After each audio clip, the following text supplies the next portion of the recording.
sizdan qahramon o'qituvchimizdan intervyu olmoqchiman. Agar ruxsat bersangiz, bu yerda savollarim bor edi. O'sha savollarimga javob bersangiz.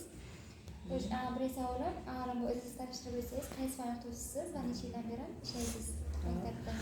Men Ushakov Ma'zuni To'jiboyevni 1993-yil 1-mayda tug'ilganman. Samarqand viloyat Kattaqo'rg'on shahrida va ilk faoliyatim 17-sonli ixtisoslashgan davlat umum ta'lim maktabidan boshlangan. Ingliz tili fan o'qituvchisiman. Tanishganimdan xursandman. Yana bir savolim, o'qituvchi bo'lishga qanday qaror qilgansiz? Nima sizga turtki bo'lgan o'qituvchi bo'lishingiz uchun? O'qituvchi bo'lishimga onam hissalari juda ham katta. Albatta ularni shu bergan motivatsiyalari, o'zim tilga birinchi navbatda o'zim tilga qiziqishim bo'lgan, xorijiy tillarga va shu ingliz tiliga birinchi onam shu mehr qo'ydirganlar. Bitta o'qituvchi sahnada bu aktrisa deb o'ylayman. Albatta u har qanday sharoitda har bir o'quvchini psixologiyasidan kelib chiqib yondashish kerak har bir o'quvchiga. Albatta o'quvchini birinchi o'rinda o'qituvchi jalb qila olish kerak o'ziga. Albatta shu ustozni sevsagina darsni ham muqaddas deb sanaydi har bir o'quvchi.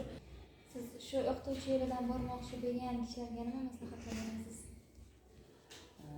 Ustoz darajasiga endi hamma ham to'g'ri yeta olmaydi, lekin o'zimiz ham hali unaqa ustoz darajasiga o'zimiz ham ustozlarimiz juda ham ko'p ustozlarni qo'ldan o'tganmiz o'zimiz ham.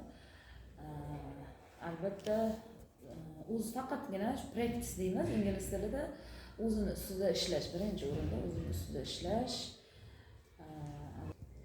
va sabr birinchi o'rinda. Oxirgi savolim, o'qituvchi sifatidagi eng katta orzungiz nima? O'qituvchi sifatida eng katta orzuyim shu o'quvchilarimni muvaffaqiyatini ko'rish birinchi o'rinda. O'quvchilarning muvaffaqiyatini ko'rsa, baribir har bir ustoz sevinib, ko'ziga yosh oladi baribir. Ayniqsa o'zi o'qitayotgan o'zini qo'lidagi o'quvchilar biron bir nimaga erishsa, yutuqqa erishsa, o'qituvchida baribir har bir ustozda yuragini boshqacha sevinch o'tadi. Kattakon rahmat ustoz, menga bergan maslahatlaringiz uchun. Men kelajakda hamma uchun foydali bo'ladi deb o'ylayman. Men o'ylaymanki, sizga o'xshagan o'qituvchilar, boshqa o'qituvchilar ham barcha o'quvchilarni hayot yo'lini o'zgartirishda, to'g'ri yo'lni topishda yordam beradi deb o'ylayman. Kattakon rahmat ustoz. Vaqtingizni ayirganingiz uchun rahmat kattakon.